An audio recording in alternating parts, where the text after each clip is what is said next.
Hello, hi everyone. This is Yash Gaikwad, and today we'll be covering chapter 1 of class 9 economics. अब class 9th economics में आपके पास majorly चार chapters है. That is first namely the story of village Palampur.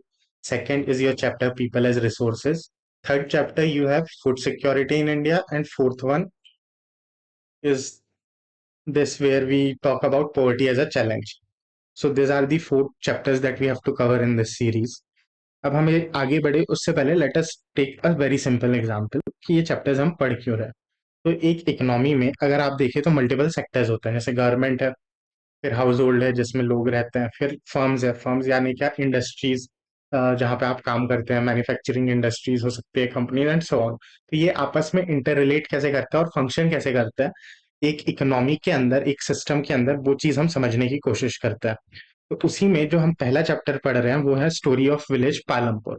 ये एक गांव है छोटा सा, उसका नाम है Palampur, which is an imaginary village. तो इस विलेज की इकोनॉमी कैसे फंक्शन करती है, यहाँ लोगों के क्या एम्प्लॉयमेंट अपॉर्चुनिटीज है, क्या गुड्स एंड सर्विसेज वो प्रोड्यूस करते हैं, एंड सो ऑन. ये सब हमें इस चैप्टर में देखना है.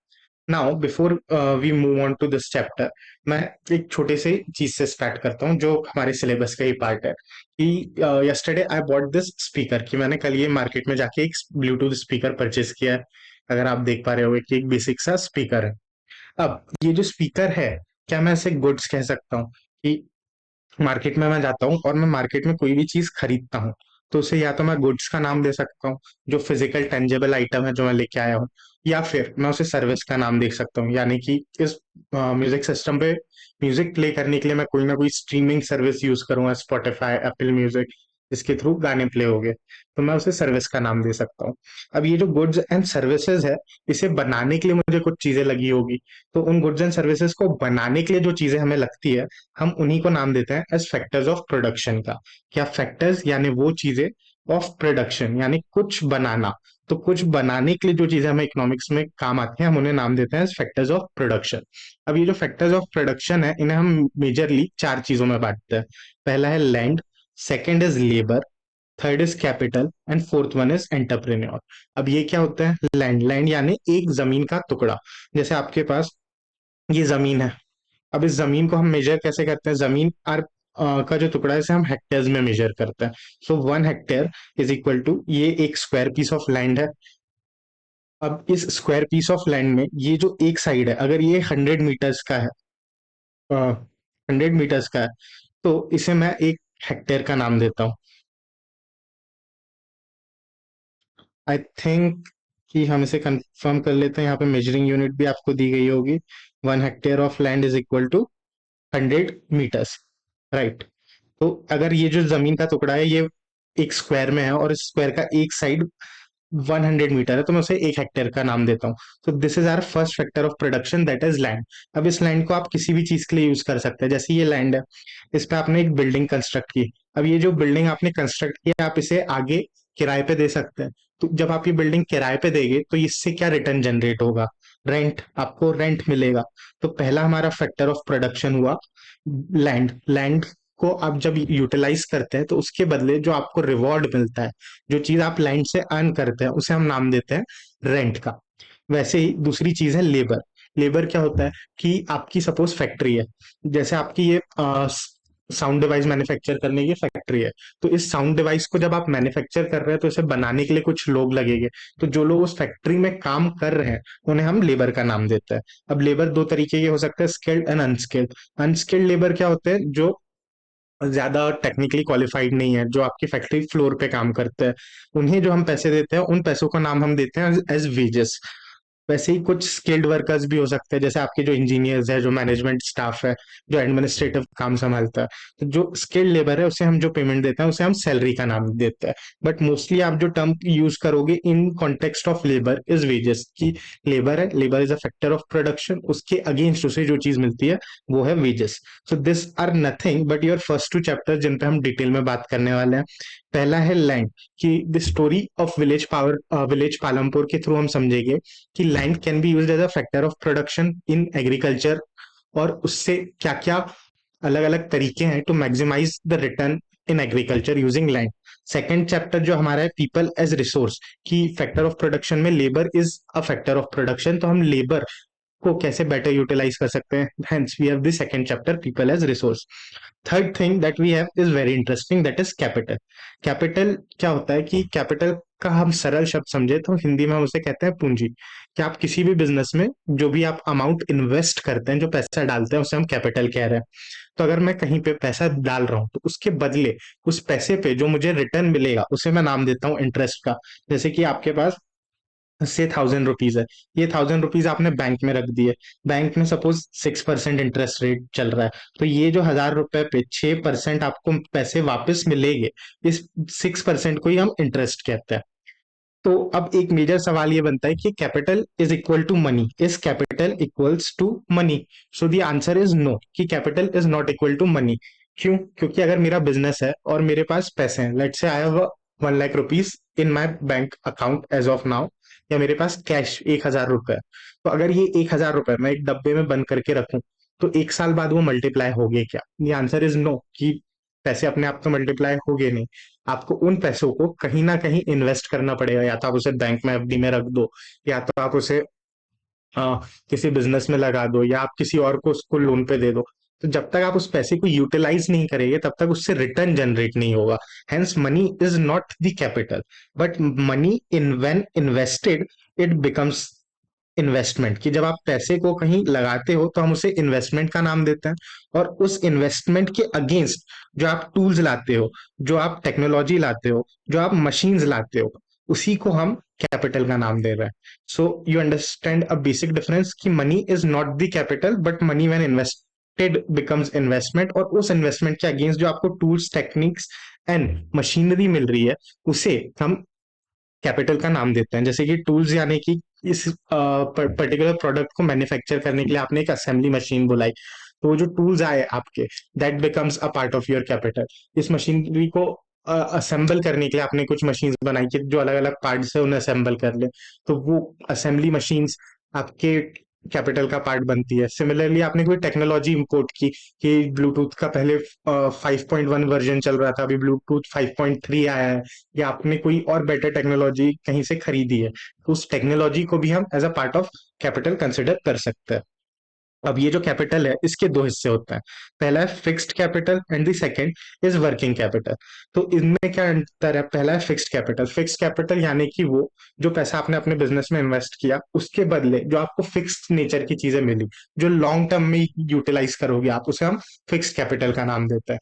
जैसे कि जो आपने इस प्रोडक्ट को मैन्युफैक्चर करने के लिए एक मशीनरी का सेटअप किया होगा, एक असेंबली लाइन बनाई होगी, कि पहले यहाँ से मदरबोर्ड आएगी, फिर उस मदरबोर्ड पे चिपसेट्स वगैरह इंस्टॉल होगी, बैटरीज इंस्टॉल होगी, स्पीकर का आउटलेट इंस्टॉल होगा, फिर वो एक मेन बॉडी में जाएगा, एंड देन वो फाइनल प्रोडक्ट पैक होगा। तो ये जो आपने पूरी एक असेंबली लाइन क्रिएट की है, वो आपका एक फिक्स्ड एसेट है, उसी को हम फिक्स्ड कैपिटल का नाम देते हैं। कि जो आपने एक फिक्स चीज क्रिएट की है जो एक लॉन्ग ड्यूरेशन में कंज्यूम होने वाली है। वहीं पे वर्किंग कैपिटल उसका अपोजिट होता है, कि जो चीजें आपने कैपिटल में इन्वेस्ट की है, बट जो आपको डे टू डे ऑपरेशन के लिए चाहिए, जो लॉन्ग टर्म में कंज्यूम ना होकर छोटे टाइम फ्रेम में कंज्यूम हो जाए, उसे हम वर्किंग कैपिटल कहते हैं।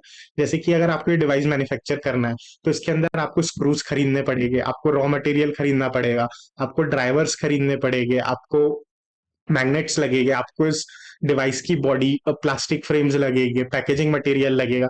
तो ये जो डे टू डे में कंज्यूम होने वाली चीजें हम उन्हें वर्किंग कैपिटल में कंसिडर करते हैं। आपको हो सकता है मशीनरी को ऑयल करना है, तो उसके लिए ऑयल ग्रीस लगेगा, तो ये सारी चीजें हमारी वर्किंग कैपिटल का पार्ट बनती है। And lastly is entrepreneur. Entrepreneur क्या होता है? Is a fancy name for, कि धंधे का मालिक, कि जो इंसान बिजनेस चलाता है, उसकी जो आइडिया लाता है कि मुझे ये बिजनेस करना है, फिर उस बिजनेस को स्टेब्लिश करता है, उस बिजनेस के day to day operations run करता है, तो उसी को हम नाम देते हैं एंटरप्रेन्योर। और एंटरप्रेन्योर को रिटर्न में क्या मिलता है? बिजनेस के प्रॉफिट्स। तो ये हमारे 4 फैक्टर्स ऑफ प्रोडक्शन है, और ये उनके रिटर्न्स है। लैंड के लिए रेंट, लेबर के लिए वेजेस, कैपिटल के लिए इंटरेस्ट। और कैपिटल दो टाइप की हो सकती है, working capital and fix capital, and lastly entrepreneur के लिए प्रॉफिट्स। तो अब स्टार्ट करते हैं with the story of village Palampur. तो ये जो अभी हमने 10 मिनट अभी इन्वेस्ट किए हैं, इसका हमें फायदा यहाँ मिलेगा कि ये जो हमारे फर्स्ट एंड सेकंड और थर्ड पेज है, ये हम बहुत स्मूथली कर पाएंगे। पहली चीज है कि स्टोरी ऑफ विलेज पालमपुर की हम समझने की कोशिश कर रहे हैं कि एक विलेज है जिसका नाम पालमपुर है, जो एक इमेजिनरी हाइपोथेटिकल विलेज है, जो पूरी तरीके से खेती किसानी होती है इस विलेज में, और कुछ कुछ छोटे मोटे अदर एम्प्लॉयमेंट अपॉर्चुनिटीज है, जैसे एक दो छोटी मोटी स्मॉल स्केल मैन्युफैक्चरिंग फर्म्स है, कुछ दुकानें हैं, किराना शॉप्स है, कुछ लोग ट्रांसपोर्टेशन में काम कर ले रहे हैं। तो उस विलेज की इकोनॉमी कैसे चलती है, हम वो समझने की कोशिश कर रहे हैं। पहली चीज है, the purpose of the story is to introduce some basic concept relating to production. Production शब्द का क्या मतलब होता है? किसी भी चीज को बनाना, उसे हम प्रोडक्शन का नाम देते हैं। अब production is a very vast term. अब प्रोडक्शन के अंदर एक छोटा शब्द आ सकता है, मैन्युफैक्चरिंग। मैन्युफैक्चरिंग क्या होता है कि जब आप रॉ मटेरियल ले और उससे कोई चीज बनाए, उसे हम फैक्ट्रीज में बनाते हैं, उस चीज को हम मैन्युफैक्चरिंग कहते हैं। प्रोडक्शन, अब यहाँ पे है, farming is the main activity in Palampur की। हमें पता है कि India is agricultural dependent economy की, जहाँ हमारी मेजोरिटी ऑफ पॉपुलेशन, रफली अराउंड 70% और more than 60% you can say, was dependent on farming, और आज भी फार्मिंग पे डिपेंडेंट है। इसलिए हम एक एग्रीकल्चर बेस्ड विलेज की कहानियां समझ रहे हैं। तो जैसे कि हमने देखा कि पालमपुर एक ऐसा विलेज है जिसमें मेनली लोगों के पास रोजगार का एक ही जरिया है, that is farming. Where several other activities such as small scale manufacturing, छोटे स्केल पे मैन्युफैक्चरिंग, डेयरी, दूध का काम, ट्रांसपोर्टेशन, लोगों को और सामान को एक जगह से दूसरी जगह ले जाना, ये एक्टिविटीज कैरीड आउट होती है। अब पालमपुर की हम ज्योग्राफी समझ लेते हैं कि पालमपुर से 3 किलोमीटर आगे एक बड़ा दूसरा विलेज है। उस बड़े विलेज का नाम है रायगंज, और उस विलेज से कनेक्ट करने के लिए ऑल वेदर रोड्स है, कि कनेक्टिविटी अच्छी है। साथ ही साथ में एक दूसरा छोटा टाउन है, कि एक छोटा शहर है जिसका नाम है शाहपुर, जिससे भी ये विलेज पालमपुर कनेक्टेड है। Transport are visible on the roads from bullock carts, tangas, bogies to modern transportation such as motorcycle, jeep and tractor. कि यहाँ पे एनिमल रन और पेट्रोल इंजन रन दोनों तरीके का ट्रांसपोर्टेशन अवेलेबल है, और ये दोनों शहरों से वाया रोड कनेक्टिविटी है हमारे पालमपुर की। This village has about 450 families. इस विलेज में ऑलमोस्ट 450 फैमिलीज रहती है, belonging to several different caste. The 80 upper caste families own majority of land. कि अब यहाँ पे आप देखेंगे कि कास्ट का डिस्क्रिप्शन आ रहा है, कि एक विलेज है उसमें लोग रहते हैं। अब उन लोगों की अलग अलग कास्ट है। अब यहाँ पे ये रेफरेंस क्यों आ रहा है? द रीजन बीइंग कि जब आप इकोनॉमिक्स पढ़ते हैं तो इकोनॉमिक्स का एक मेजर पर्पज होता है to form policies for welfare of the society. तो हमें पहले सोसाइटी का स्ट्रक्चर तो समझना पड़ेगा इसके लिए। तो हेंस इंडियन सोसाइटी में कास्ट सिस्टम है, तो हमें उसका भी यहाँ पे रेफरेंस आता है। तो वो रेफरेंस ये है कि एक विलेज है उसमें 450 फैमिलीज है, उसमें से 80 फैमिलीज जो है वो अपर कास्ट की है, और उनके पास मेजोरिटी ऑफ लैंड होल्डिंग्स है। उनके घर बड़े हैं and are made up of bricks, की जो पक्के सीमेंट वाले घर होते हैं वो 80 फैमिलीज के हैं, क्योंकि उनके पास पैसा ज्यादा है। दूसरा है, दी एससी और Dalits comprise of 1/3 of population. की एस सीज are comprising of 1/3 of the population of the village of Palampur. ये लोग एक सेक्लूडेड कॉर्नर में रहते हैं, इनके घर छोटे हैं, made up of mud and straw. तो इससे आपको एक डिस्ट्रीब्यूशन ऑफ वेल्थ समझ में आ रहा है उस गांव का कैसा है। फिर है कि इलेक्ट्रिसिटी कनेक्शन, कि इस गांव में इलेक्ट्रिसिटी भी पहुंच चुकी है, electric power to all tubewells in the field and is used for various type of small businesses. Palampur has two primary school, one higher school. There is a primary health center run by government and one private dispensary. कि पालमपुर जो है छोटा गांव है, लेकिन उसके बाद भी वहाँ इलेक्ट्रिक कनेक्शन है, लोग खेती में ट्यूबवेल रन करने के लिए इलेक्ट्रिसिटी यूज करते हैं। साथ ही साथ में वहाँ पे दो प्राइमरी स्कूल्स है, 1 to 5 क्लास तक के लिए, जो गवर्नमेंट रन करती है, जिन्हें आंगनवाड़ीज आप कहते हैं, और एक हाई स्कूल है for classes 6 to 10th and 12th onwards. साथ ही साथ में यहाँ पे एक हॉस्पिटल भी है और एक प्राइवेट डिस्पेंसरी भी है, दवाई की शॉप भी है। अब इस डिस्क्रिप्शन से हमें समझ में आ गया कि पालमपुर में रोड कनेक्टिविटी अच्छी है, ट्रांसपोर्टेशन है, इलेक्ट्रिसिटी है, इरिगेशन फैसिलिटी है, स्कूल है, हेल्थ केयर है। अब ये जो स्कूल एंड हेल्थ केयर है, ये क्यों इंपॉर्टेंट है, ये हम चैप्टर 2 में पढ़ेंगे, पीपल एज रिसोर्सेज में। अब हम आ रहे हैं द स्टोरी ऑफ पालमपुर में, कि यहाँ पे प्रोडक्शन एक्टिविटीज है में refer to non farm activities including manufacturing, transportation, shopkeeping etcetera. कि यहाँ पे हमें पता है कि प्रोडक्शन की बात हम कर रहे हैं, जो हमने पहले डिस्कस किया था कि production is a wider term. तो प्रोडक्शन में बहुत सी एक्टिविटीज आती है जो नॉन फार्मिंग नेचर की भी हो सकती है, जैसे कि स्मॉल स्केल मैन्युफैक्चरिंग है, ट्रांसपोर्टेशन है, शॉपकीपिंग है, जो इस विलेज में हम देखेंगे। तो हमने एक चीज देखी कि production is a larger term, उसमें एक छोटा टर्म आता है मैन्युफैक्चरिंग। फिर ऑर्गेनाइजेशन ऑफ प्रोडक्शन, कि ये जो विलेज ऑफ पालमपुर है, इसमें लोग किस तरीके से चीजें प्रोड्यूस करते हैं, तो उसी के लिए यहाँ पे आ रहा है the aim of production is to produce goods and services that we want, कि प्रोडक्शन का एम क्या है, वो गुड्स एंड सर्विसेज प्रोड्यूस करना जिनकी हमें आवश्यकता है। अब इसी गुड्स एंड सर्विसेज को प्रोड्यूस करने के लिए हमें चार चीजों की रिक्वायरमेंट होती है। उन रिक्वायरमेंट्स को हम क्या नाम देते हैं, फैक्टर्स ऑफ प्रोडक्शन, जो हमने पढ़ा, जो कि है लैंड। लैंड क्या होता है, एक नेचुरल रिसोर्स जिसमें वाटर बॉडीज आ सकती है, फॉरेस्ट आ सकते हैं, मिनरल रिसोर्सेज आ सकते हैं। दूसरा है लेबर। लेबर क्या होता है, people who will actually do the work. अब ये जो लेबर है ये एजुकेटेड भी हो सकता है, जिसे हम स्किल्ड लेबर कहते हैं, वहीं पे ये मैनुअल वर्क भी कर सकता है, जिसे हम अनस्किल्ड लेबर कहते हैं। Third is the capital. अब यहाँ पे ये जो कैपिटल है इसको फिजिकल कैपिटल से डिनोट कर रहे हैं। फिजिकल कैपिटल यानी कि क्या कहा था मैंने आपसे, capital is the amount of money that you invest in a business, and the tools, machinery, and the assets that you get against that investment is nothing but your capital. इसलिए यहाँ पे वो physical शब्द का इस्तेमाल कर रहा है, that the variety of inputs required at every stage during the production is termed as physical capital. अब इसमें क्या क्या आता है, पहली चीज आपकी टूल्स, मशीनरी, बिल्डिंग, कि ये वो उस नेचर की चीजें हैं जो लॉन्ग टर्म में आप यूज करते हो, कि आपने एक बार बिल्डिंग बनाई तो वो बिल्डिंग आपको 10 साल 20 साल काम में आएगी, hence it is the fixed capital. Similarly आप जो मटेरियल ला रहे हो कोई गुड प्रोड्यूस करने के लिए, जैसे आप रॉ मटेरियल कहते हो, या जो कैश इन हैंड की डे टू डे ऑपरेशन के लिए जो आपने छोटा खर्चों को निपटाने के लिए अपने पास थोड़ा सा पैसा रखा है, कि तेल लाना है या कुछ बल्ब चेंज करना है या कोई भी छोटी मोटी रिपेयर्स के लिए, उसे कैश इन हैंड, उस मनी को, उस मटेरियल को हम शॉर्ट टर्म में कंज्यूम कर लेते हैं, इसलिए उसे हम क्या नाम देते हैं, वर्किंग कैपिटल का। तो यहाँ पे हमने कैपिटल को फिजिकल कैपिटल से डिनोट किया और उसके दो पार्ट्स देख लिए, working capital and fixed capital. Now यहाँ पे हमने देखा फैक्टर्स ऑफ प्रोडक्शन, और लास्ट फैक्टर ऑफ प्रोडक्शन होता है एंटरप्रेन्योर, जो इन सारे फैक्टर्स ऑफ प्रोडक्शन को साथ में लाता है और उसका रिटर्न होता है profits. Here it is given that every production is organized by combining land, labor, physical capital, and human capital, which are known as factors of production. अब हम बात कर रहे हैं फार्मिंग की, तो फार्मिंग में हम मेजरली डिस्कस करेंगे अबाउट लैंड। तो पहली चीज है land. Land is a fixed factor, कि अगर आपके पास एक जमीन का टुकड़ा है तो आपके पास इतना फिक्स जमीन है, आप इसको स्ट्रेच करके इतनी नहीं कर सकते, या इसको सुकोड़ के श्रिंक करके इतना नहीं कर सकते। जो आपके पास एक गिवन अमाउंट ऑफ लैंड है वो उतना ही रहेगा। लेट से कि आपके पास एक गांव में इतनी जमीन है, तो हो सकता है कि आप इतनी जमीन ओन कर रहे हैं, आप इतनी खरीद ले, तो आपका एग्रीगेट लैंड होल्डिंग बढ़े, बट उस गांव में जो टोटल अमाउंट ऑफ जमीन है वो तो सेम रहेगी। That is why we are saying that land is a fixed resource. अब farming is the main production activity. हमें पता था कि पालमपुर एक फार्मिंग या एग्रीकल्चरल डिपेंडेंट इकोनॉमी है, उसमें 75% of the people are engaged in farming, की खेती से उनका घर चलता है।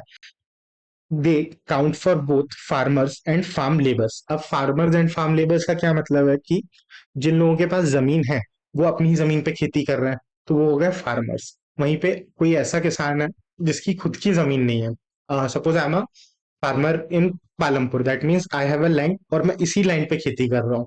वहीं पे एक दूसरा इंसान है, उसके पास खुद की जमीन नहीं है, तो वो क्या करता है, वो किसी और की जमीन पे जाके खेती करता है, तो उसे हम नाम देते हैं farm labourer.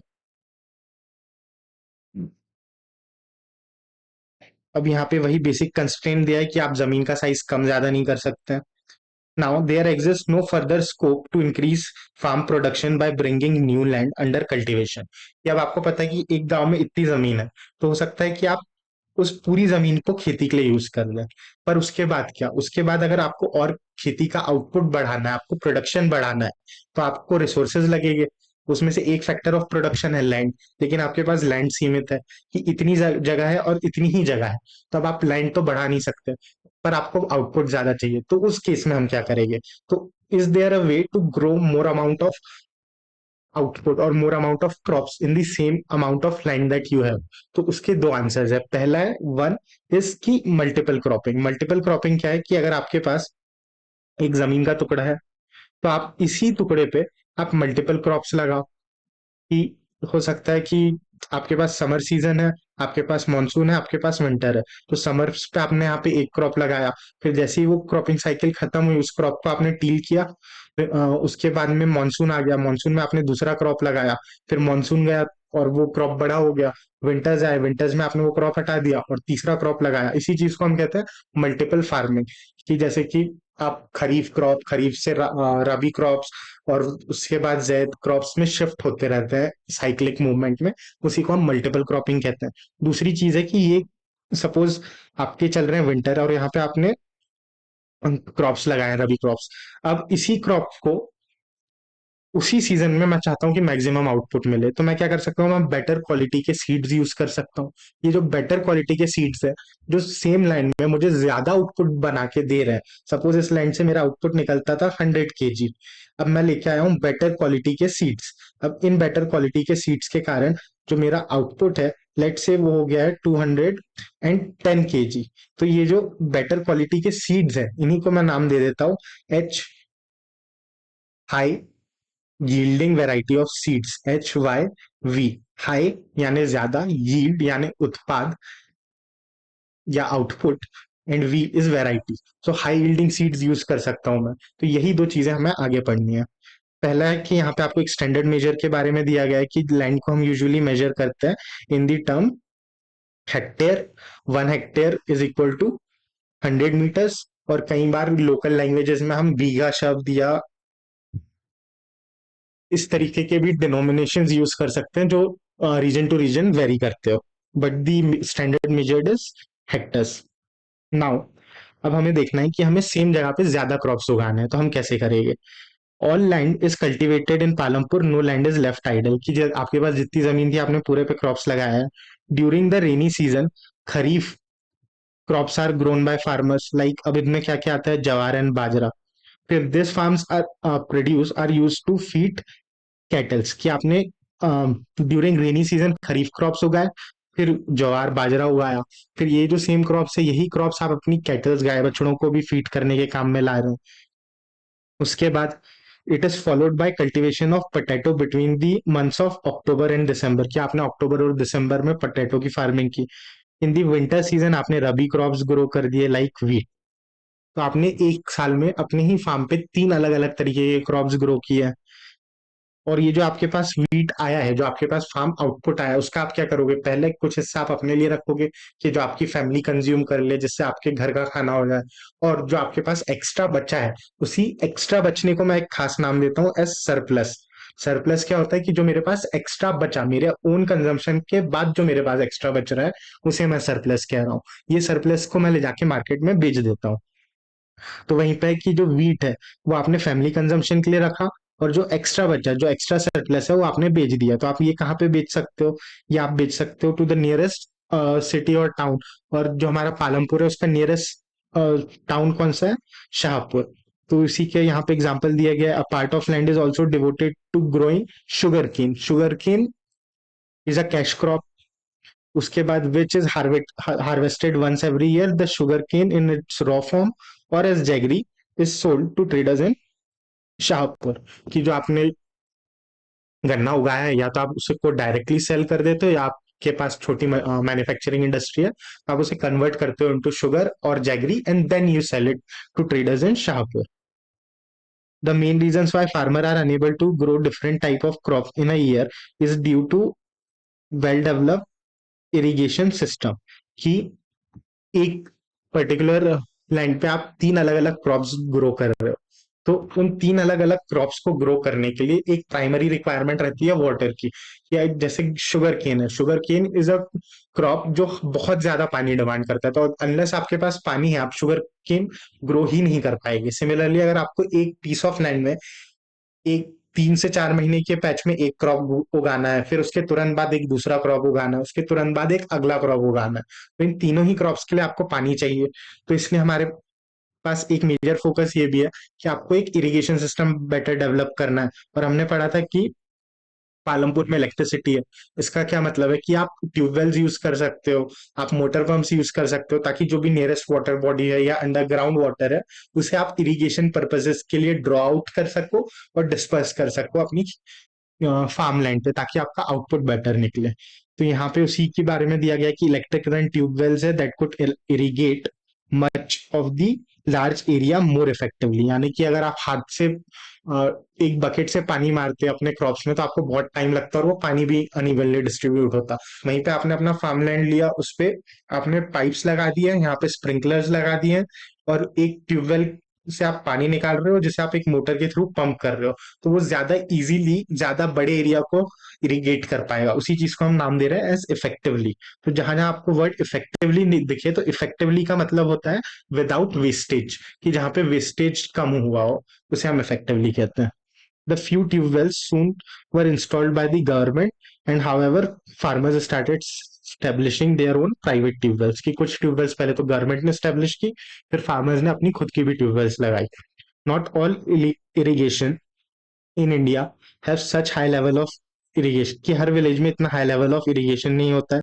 Apart from the river line and coastal region, our country are coastal region in our country are well irrigated.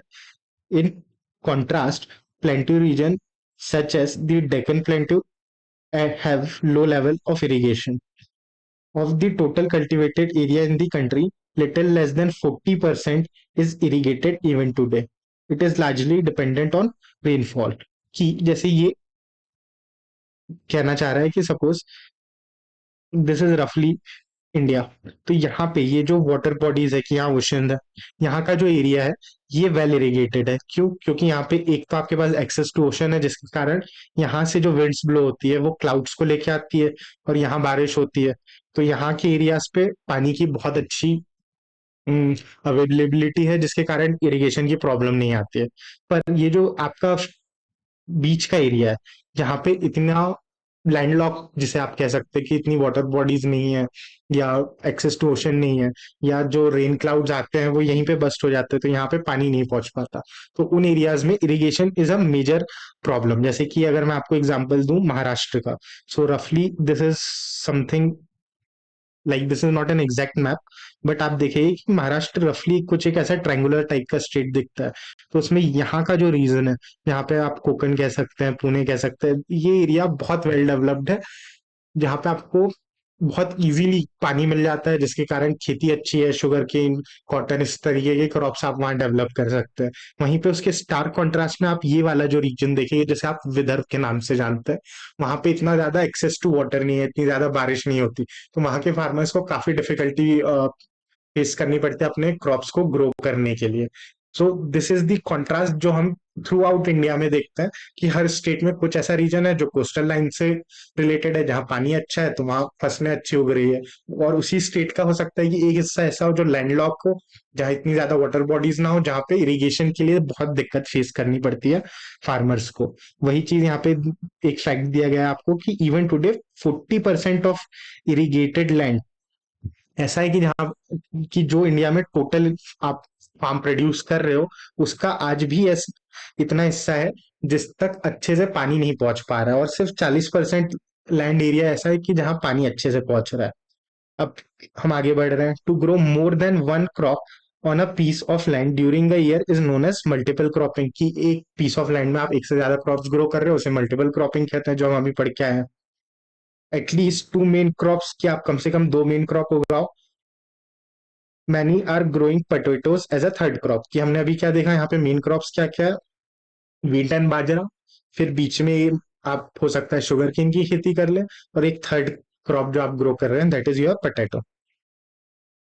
Now यहाँ पे एक एग्जांपल दिया गया है कि आपने कितना बिलियन एरिया जो है उसे कल्टीवेशन में लाया है। तो आप देखोगे कि total area in cultivation has increase from 132 in year 1950-51 to 2016-17 में 200 मिलियन एकर्स। और यहाँ पे एक सेकंड ग्राफ दिया गया है आपको एरिया इन कल्टीवेशन का। तो ये जो एरिया इन कल्टीवेशन है, कि हो सकता है कि आपके गांव में इतनी जमीन है, इतने पे खेती हो रही है, इतने पे नहीं हो रही है, आपने इस पे भी खेती करनी शुरू कर दी, तो आपका ओवरऑल जो आप जिस जमीन पे खेती कर रहे थे एरिया अंडर कल्टीवेशन बढ़ेगा, पर आपके गांव के पास जमीन ही इतनी है, तो आप इससे ज्यादा तो खेती नहीं कर पाओगे। इसलिए आप ये ग्राफ में देखोगे कि ग्राफ जो है, जहाँ पे एरिया कल्टीवेटेड है, वो एक पॉइंट के बाद आके थोड़ा स्टेगनेंट और स्ट्रेट लाइन में आपको दिख रहा है। नेक्स्ट हमने देखा कि हमें अपनी प्रोडक्टिविटी बढ़ानी थी, तो हम दो चीजें कर सकते थे। पहला था increasing productivity through multiple cropping, दूसरी चीज है मॉडर्न मेथड्स ऑफ फार्मिंग। अब ये मॉडर्न मेथड्स ऑफ फार्मिंग क्या होता है, हम उसे डिटेल में पढ़ रहे हैं। हाँ जी, तो हम आ रहे हैं on modern methods of farming. इसमें क्या होता है कि जो मॉडर्न मेथड ऑफ फार्मिंग है कि आपके पास फार्म लैंड है, आपको बेटर क्वालिटी ऑफ आउटपुट निकालना है, बेटर क्वांटिटी निकालनी है।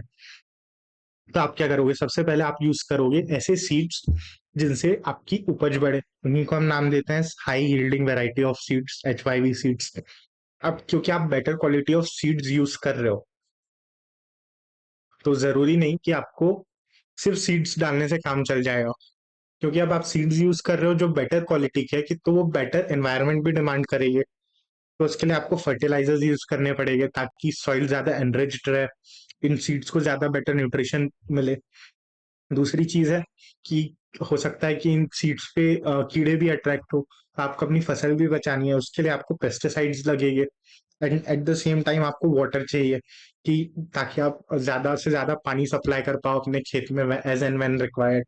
तो उसके लिए आपको इरिगेशन फैसिलिटीज भी लगती है, जैसे कि आपको कैनाल्स के थ्रू पानी मिल सकता है, वाटर पंप्स के थ्रू, डैम्स के थ्रू। और ये जो डैम्स का पानी है उसी को आप इलेक्ट्रिसिटी जनरेशन के लिए भी यूज कर सकते हो। प्लस अब इतना ज्यादा आप modern techniques of farming use कर रहे हो, तो जो आपका लेबर वर्क है, कि आप फावड़े से खुद उठते जाते खेत को तैयार करते, टीलिंग प्लॉइंग ये सब करते, तो अब उसके लिए भी आप मशीनरीज ला सकते हो such as tractors and so on. तो आइए पढ़ते हैं। पहली चीज है high yielding variety of seed is measured, कि 1960s से हमने ये एक शिफ्ट लिया ग्रीन रेवोल्यूशन की ओर।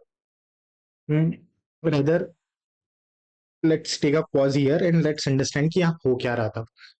कि बेसिकली जब India got its independence, we were in a very bad state of economy, कि हम एक बहुत खराब इकोनॉमी की तरह थे। क्यों? क्योंकि देश गरीब था। अभी अभी ब्रिटिशर्स गए थे, दे लेफ्ट इंडिया डिवाइडेड, की एक हिस्सा पाकिस्तान के पास है, एक इंडिया के पास है। तो पहले ही विभाजन है, ऊपर से हमारे रिसोर्सेज पूरे ड्रेन्ड आउट है। ब्रिटिशर्स ने 200 साल जो भी काम किया इंडिया में, they didn't do anything that will benefit India as whole. कि उन्होंने ना कोई इंडस्ट्रीज सेटअप की, जो इंडिया की एग्जिस्टिंग इंडस्ट्रीज थी उनको भी तबाह करके चले गए। वो सिर्फ इंडिया से रॉ मटेरियल एक्सपोर्ट कर रहे थे, तो वो भी फूड सिक्योरिटी की तरफ उनका इतना ध्यान था नहीं। तो India faced a crucial challenge, कि जहाँ पे हमारे पास एक बहुत बड़ी जनसंख्या है जो गरीब है, प्लस हमारा फूड प्रोडक्शन इतना ज्यादा है नहीं। तो हमारी एक ऐसी सिचुएशन आ गई थी कि जहाँ पे हमारे पास खाने की कमी होनी शुरू हो गई थी, एक आर्टिफिशियल फेमाइन क्रिएट हो गया था, जिसे आप भूखमरी कहते हैं। So in order to cope up with that, हमने इंटरनेशनल हेल्प मांगी, हम अमेरिका जैसी कंट्रीज के पास गए, हमने वहां से खाना इंपोर्ट कराया, फूड ग्रेन्स इंपोर्ट कराया। पर जो खाना हमें मिला, the quality of food grains that we got was not even fit for animals. कि आप गाय को, कैटल्स को भी चारा में वो खाना ना खिलाओ, हो सकता था उसकी क्वालिटी इतनी खराब हो। तो उसके बाद हमें समझ में आया कि अगर हमें इंडिया को बेटर बनाना है, तो इनिशियली हमें फूड सिक्योरिटी पे काम करना पड़ेगा, कि इंडिया में कोई भूखा तो ना रहे, तभी हम बाकी डेवलपमेंट्स पे ज्यादा बेहतर ध्यान दे पाएंगे। तो उसी के साथ स्टार्ट हुए 5 ईयर प्लान्स।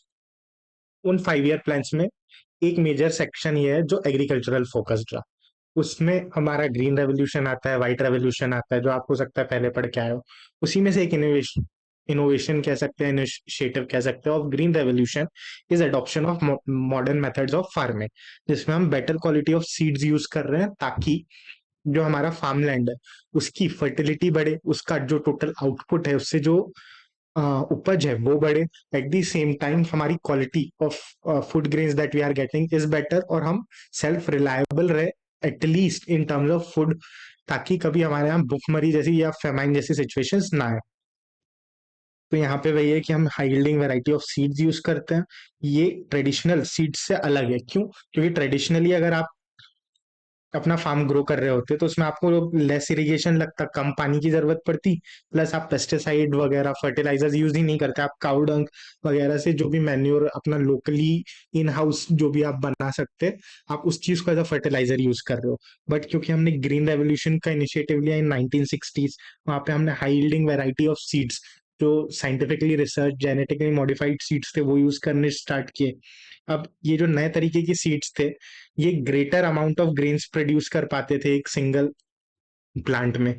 इसी के कारण इनको better tools and technology such as fertiliser, pesticide और बेटर केमिकल डिपेंडेंसी बढ़ती गई हमारी, क्योंकि fertiliser and pesticide is at the end of the day chemical. तो उन्हें बेटर फर्टिलाइजर्स चाहिए, बेटर पेस्टिसाइड्स चाहिए, साथ ही साथ इन्हें पानी भी ज्यादा चाहिए। तो ये डिफरेंस है ट्रेडिशनल और मॉडर्न फार्मिंग मेथड्स का, कि they require more of irrigation, chemicals and pesticides. अब यहाँ पे एग्जांपल दिया गया है कि आपको state of Punjab, Haryana and western UP, ये वो स्टेट्स है जिन्होंने इन नए मेथड्स को सबसे पहले अडॉप्ट किया, जिसके कारण यहाँ का ओवरऑल प्रोडक्शन बढ़ा है। आज भी आप देखेंगे तो Punjab and Haryana are one of the big states जो इंडिया के व्हीट प्रोडक्शन में सबसे ज्यादा आउटपुट जनरेट करता है। The farmers in this region set up tubewells, कि इन्होंने ट्यूबवेल्स लगाए पानी देने के लिए अपनी फसल को, made use of HYV seeds and chemical fertilizers, and they also bought big farm machinery such as tractors and so on. अब यहाँ पे एक छोटा सा एग्जांपल है कि सपोज पालमपुर है, पालमपुर में अगर आप वीट ग्रो कर रहे थे, तो ट्रेडिशनली आप सिर्फ 1300 केजीज पर हेक्टर का ही आउटपुट निकाल पाते हैं। पर जब आप modern method of farming use कर रहे हो, तो आपका वही आउटपुट पर हेक्टेयर बढ़ के कितना हो गया, 3200 केजीज पर हेक्टेयर का। दैट इज रफली ऑलमोस्ट 2.4 या 2.5 टाइम्स आपका आउटपुट बढ़ा है। तो इस केस में क्या होगा कि आपका आउटपुट बढ़ रहा है, तो आपके पास एक्स्ट्रा सरप्लस आ रहा है। अब ये सरप्लस आप मार्केट में बेच पाओगे, जिसके कारण आपकी एक्स्ट्रा इनकम होगी।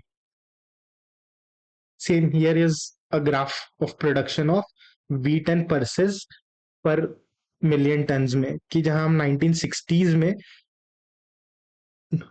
10 million tons of pulses he produce कर पा रहे थे, आज वो 24.5 मिलियन हो गया है in 23-24। 10 million of wheat has increased to 113 million. तो ये पॉसिबल हो पाया due to modern methods of farming के कारण।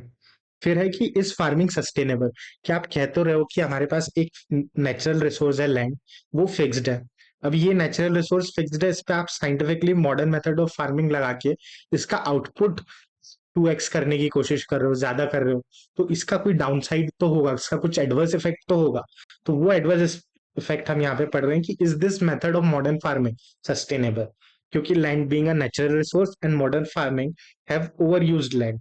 क्यों? क्योंकि आप ज्यादा से ज्यादा केमिकल, फर्टिलाइजर, पेस्टिसाइड्स यूज कर रहे हो, तो उसका कुछ ना कुछ डाउन साइड तो आपको देखना ही पड़ेगा। प्लस साथ ही साथ आप इरिगेशन के लिए आप इतना ज्यादा आपकी पानी की खपत है, तो कहीं ना कहीं अंडरग्राउंड वाटर लेवल्स या जो रिवर्स फ्लो कर रहे हैं उनसे जो पानी का लेवल है वो नीचे तो जाएगा, तो आपके पास इरिगेशन में वाटर की फिर से प्रॉब्लम आएगी।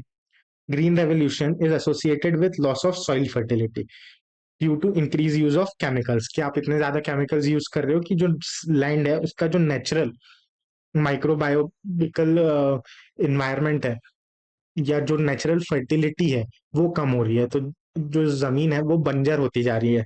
That is what we mean here. Also continuous use of ground water for irrigation has depleted water tables.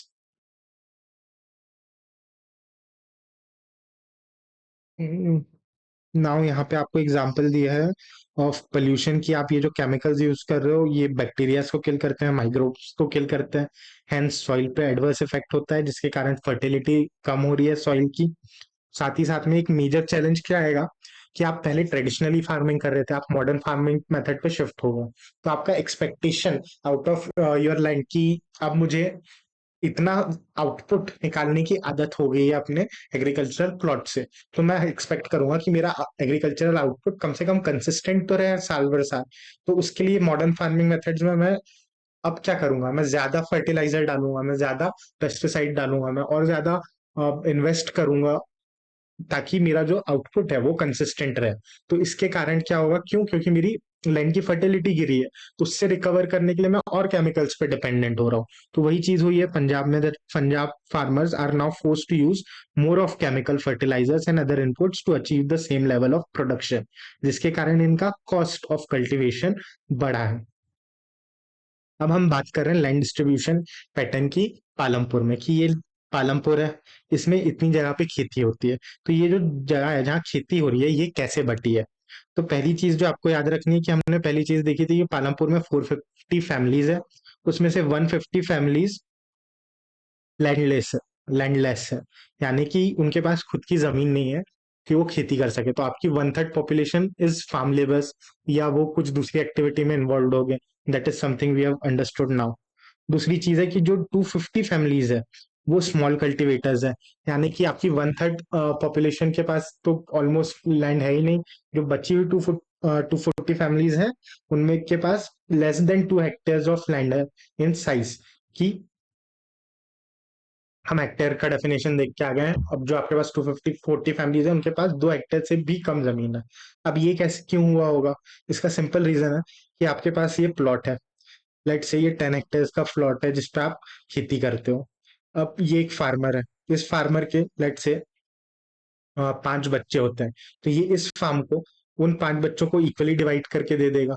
तो इस एक फार्मर के लिए 10 hectare of land was sufficient, but इसके 5 बच्चे हैं उसमें हर बच्चे को 2 हेक्टेयर ऑफ लैंड मिल रहा है, तो उसके लिए इट मे बी मैनेजेबल।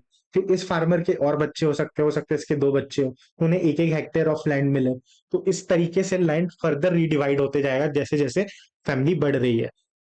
इसके कारण जो फार्मर का एवरेज लैंड होल्डिंग है वो कम होता जाएगा। सेम चीज has been given here in the box through story of Gobind. Now you can see that the large number of plots are scattered around the village. कि विलेज में कुछ farmers है जिनके पास बड़ी जमीन है, but majority farmers small farmers है जिनके पास छोटे छोटे लैंड होल्डिंग्स है। More than half of the plots of the village are covered by plot that are quite larger in size. अब ये जो larger plots है ये own करती है 60 families of medium and large farmers who cultivate more than 2 hectares of land. A few of the large farmers have more than 10 hectares of land or more. अब यहाँ पे आपको दो एग्जांपल्स दिए गए हैं। पहला है कल्टिवेटेड लैंड एरिया का, कि ये 100% लैंड एरिया है, इसमें से जो मार्जिनल और स्मॉल फार्मर्स है जिनके पास छोटी लैंड होल्डिंग्स है 2 हेक्टेयर से कम की, दे मेकअप अराउंड 44% रफली। और जो बड़े फार्मर्स है जो 60 फैमिलीज का आप पढ़ के आए थे, they makeup around 55.4% of land holding. कि बड़े फार्मर्स हैं जिनके पास ज्यादा लैंड होल्डिंग है वो नंबर में कम है, लेकिन जो छोटे फार्मर्स है जिनके पास लैंड होल्डिंग कम है वो नंबर में ज्यादा है। उसी चीज को आप देखेंगे नंबर ऑफ फार्मर्स पे, तो आपको यहाँ पे दिखेगा कि 15% ऑफ फार्मर्स होल्ड रफली 55.4% of land holding, versus 85% of farmers hold 44.6% of land holdings. Next moving on to who will produce the labour, कि अब गांव में लेबर में के लिए आपके पास लैंड तो आ गया, अब लेबर उस जगह पे खेती कौन करेगा। तो उसका एग्जाम्पल दिया है, farmers are required a great deal of hard work, small farmers with families cultivate their land, medium and large farmers hire farm labour outside the field. कि जो आपकी गांव में फैमिलीज है, तो जो छोटे किसान है उनके पास उनकी फैमिली खुद मिलके अपनी जमीन पे खेती कर लेती है, तो उनको इन हाउस फार्म लेबर मिल जा रहा है। वहीं पे कुछ ऐसे किसान है जो छोटी फैमिलीज में है, लेकिन उनके पास अपनी जमीन नहीं है, तो they act as farm labours. और इन फार्म लेबर्स को कौन एम्प्लॉय करता है? Medium and large size farmers. Farm labour can इधर कम फ्रॉम लैंडलेस फैमिलीज, की जो फार्म लेबर है या तो लैंडलेस फैमिलीज से आ सकता है या फैमिलीज कल्टिवेटिंग स्मॉल प्लॉट्स। अब ये जो फार्म लेबर है, हम पहले देखते हैं कि इनकी खुद की जमीन है नहीं, तो as a result they do not have any right over the crops crops grown on the land. कि उस जमीन पे जो खेती हो रही है उससे मिलने वाली फसल पे इनका कोई राइट नहीं है। इंस्टेड हम उन्हें वेजेस देते हैं। अब ये वेजेस या तो कैश में हो सकता है कि आपने उन्हें कुछ पैसे दे दिए, या काइंड में हो सकता है कि आपने पैसे दिए और साथ में कुछ किलो अनाज भी दे दिया, तो उसे इन काइंड कहते हैं हम। The wages may widely vary from region to region, crop to crop, farm to farm. अब यहाँ पे एग्जांपल दिया गया है कि कैसे एक खेत है, उस खेत में जो फार्म वर्कर काम कर रहा है उसके लिए क्या क्या चैलेंजेस है। पहला, कि उसका खुद का खेत नहीं है, तो उसको जो भी मिल रहा है वेजेस पे काम करना है। प्लस ये वेजेस हो सकते हैं कहीं पे ज्यादा मिल रहे हैं, कहीं पे कम मिल रहा है। सेकंड चीज की हो सकता है कि ज्यादा से ज्यादा फार्म लेबर है किसी विलेज में, तो मल्टीपल लोग सेम काम के लिए कम्पीट कर रहे हैं, जिसके कारण उनका एवरेज वेज भी कम होता जाएगा, कि कोई ना कोई ज्यादा सस्ते में काम करने के लिए रेडी रहेगा। तीसरी चीज मॉडर्नाइजेशन, कि पहले जहां एक खेत को डील करने के लिए हो सकता है एक हफ्ता लगता, जब चार लोग काम कर रहे थे, वही चीज एक दिन में एक ट्रैक्टर या टीलर का मशीनरी काम कर सकती है। तो धीरे धीरे उन्हें भी रिप्लेस किया जा रहा है, कि फार्म लेबर को मशीनरी रिप्लेस कर रही है। That is the challenges that I have been given through this picture over here. उसके बाद हम देखते हैं हैवी कंपटीशन है फ्रॉम वर्कर्स। फिर है कैपिटल नीड्स फॉर फार्मिंग, कि हमने अभी तक लैंड देख लिया, लेबर देख लिया, अब तीसरी चीज कैपिटल, कि मैं फार्मर हूँ, मैं पैसा कहाँ से लाता हूँ। तो फार्मर्स दो तरीके के हैं। एक है लार्जर फार्मर्स, की जिनके पास ज्यादा लैंड होल्डिंग है, तो उनका जो प्रोडक्शन है उसमें प्रोडक्शन सरप्लस भी ज्यादा होगा, तो उस ज्यादा सरप्लस को मार्केट में बेच के उन्हें ज्यादा पैसे मिलते होंगे। So due to access of surplus उनके पास एक्सेस कैपिटल हर साल रहेगा, कि अगर मैं 100 टन ग्रो कर रहा हूँ, मुझे सिर्फ 10 टन अपने कंजम्पशन के लिए चाहिए, मेरे पास 90 टन का एक्स्ट्रा कंजम्पशन है, एक्स्ट्रा सरप्लस है, इस सरप्लस को मैं मार्केट में जब बेचूंगा तो मुझे पैसे मिलेंगे। उस पैसे से मेरी अगले साल की फार्मिंग नीड्स की जो इन्वेस्टमेंट है उसे मैं कंपनसेट कर पाऊंगा, तो मेरे पास एक्स्ट्रा पैसा वहां से आ रहा है। दूसरी चीज, फार्म में लगाने के बाद भी मेरे पास कुछ एक्स्ट्रा पैसा बच रहा है, तो उसे मैं छोटे फार्मर्स को एज लोन्स डिस्पर्स कर दूंगा। That is what has been given over here, कि most of the small farmers have to borrow money for arranging their capital. Larger farmers are money lenders और traders, कि या तो जो छोटे फार्मर है वो मनी लेंडर से पैसे लेंगे या लार्जर फार्मर से लेंगे। अब इनसे पैसा लेने में दिक्कत क्या है, कि ये लोग बहुत high rate of interest charge करते हैं। That is what has been given. अब यहाँ पे एक छोटा सा आपको डिपिक्शन है, कि एक तेजपाल सिंह है, ये गांव का कोई बड़ा फार्मर है जिसके पास एक्स्ट्रा लैंड है, तो उसका सरप्लस ज्यादा है, तो उसके पास ज्यादा प्रोडक्शन होता है, तो ये पैसे छोटे गरीब किसानों को रेंट पे देता है या लोन देता है। और ये जो लोन दे रहा है, he is giving at as high as 24% for 4 months. That is a very high interest rate, कि आप बैंक्स पे भी लोन लेने जाते हो तो आपको 6 to 12% पर एनम, यानी 12 महीने के लिए 6 या 12% के लिए लोन मिलता है। यहाँ पे तो 24% रेंट पर सेंट आपको मंथली देना पड़ रहा है। तो आपको जो फार्मिंग सेक्टर में लैक ऑफ कैपिटल या lack of formal sources of capital है फॉर स्मॉल फार्मर्स, उसकी परेशानी समझ में आ रही है। इसीलिए हमारी गवर्नमेंट ने NABARD, NABARD, national agriculture bank for agriculture and rural development को स्टेब्लिश किया था। ये बैंक क्या करता है, ये एग्रीकल्चर फोकस बैंक है जो छोटे छोटे किसानों को लोन्स देने का काम करता है। इन कॉन्ट्रास्ट जो मीडियम और लार्ज फार्मर है उसके पास खुद की सेविंग्स है। फिर यहाँ पे कुछ अगली चीज दी गई है, सेल ऑफ सरप्लस। तो सेल ऑफ सरप्लस के लिए आप क्या करेंगे, they retain a part of wheat for their own families consumption and sell the surplus in the markets. अब जो स्मॉल फार्मर है उसके पास ज्यादा सरप्लस तो होता नहीं है, तो वो जो है सब्सिक्वेंटली अपनी फैमिली नीड्स के लिए ही जो प्रोड्यूस कर रहा है अपने पास रखता है, और वट एवर द लिटिल या इनएडुकेट अमाउंट ऑफ मनी ही है, वो उसको जो भी कम दाम में उससे मजबूरन बेचना पड़ता है। whereas the medium and large farmers who supply wheat to the market, कि अब जो लार्ज फार्मर है, अब मान लीजिए मेरे पास 5 किलो गेहूं है एक्स्ट्रा सरप्लस जो मुझे बेचना है, तो मुझे ट्रेडर जो रेट दे रहा देगा मुझे उसी रेट पे बेचना पड़ेगा।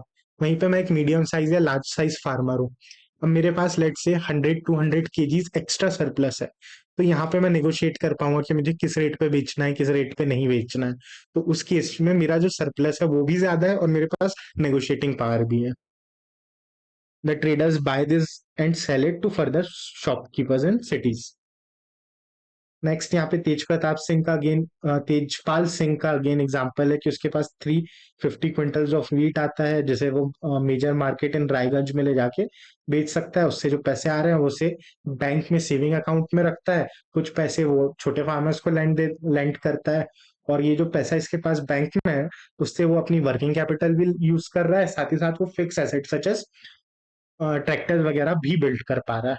अब हम आ गए चैप्टर की एंडिंग में टुवर्ड्स नॉन फार्मिंग एक्टिविटीज, कि इस गांव में और क्या क्या नॉन फार्मिंग एक्टिविटीज होती है। पहला है डेयरी एक्टिविटी। डेयरी एक्टिविटी यानी मिल्क प्रोडक्शन से रिलेटेड एक्टिविटीज क्या क्या है। Dairy is a common activity in Palampur.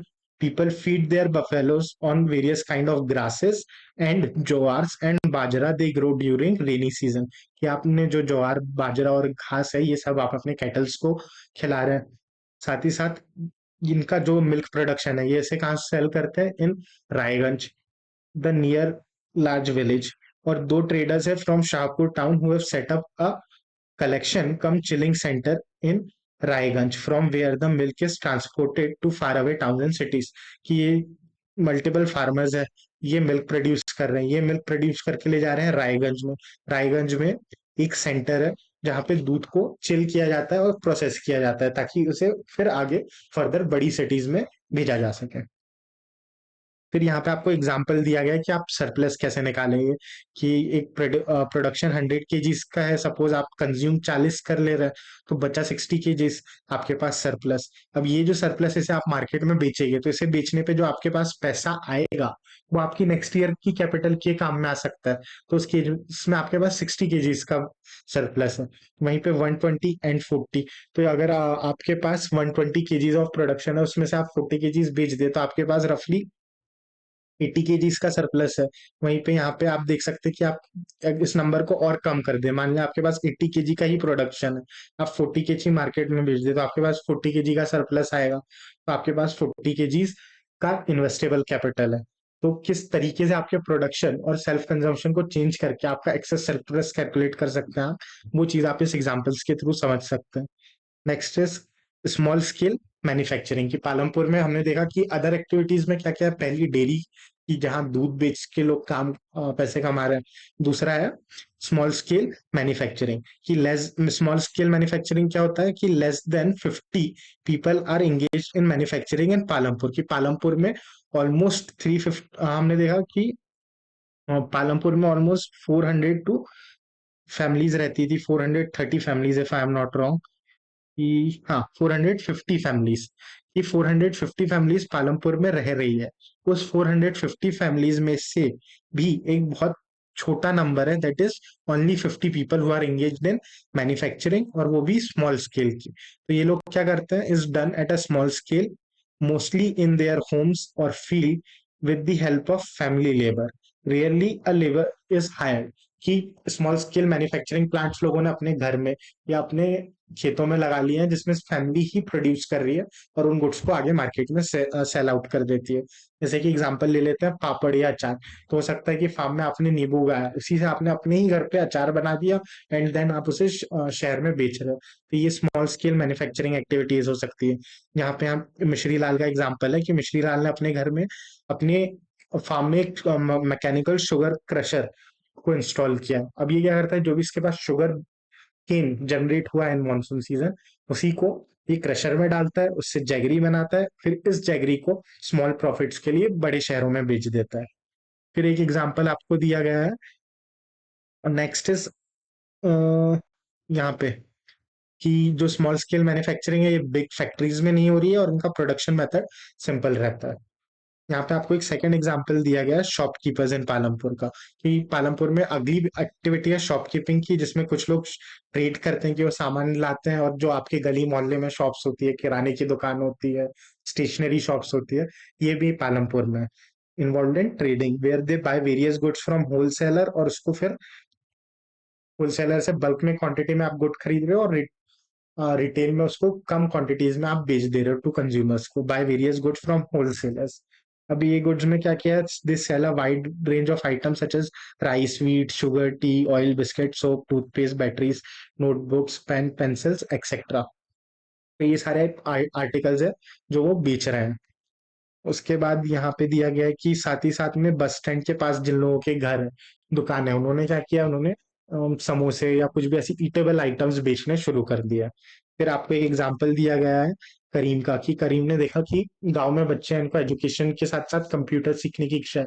उसने अपने ही घर के हॉल में दो कंप्यूटर सेटअप किया है, उन्हें पढ़ाने के लिए टीचर्स हायर किए हैं, और वो अपने घर से ही कंप्यूटर क्लासेस भी चला रहा है। तो ये भी एक स्मॉल स्केल एंटरप्रेन्योर स्पिरिट में एक छोटी सी, क्या कह सकते हैं आप, कंप्यूटर क्लासेस उस गांव में चालू है।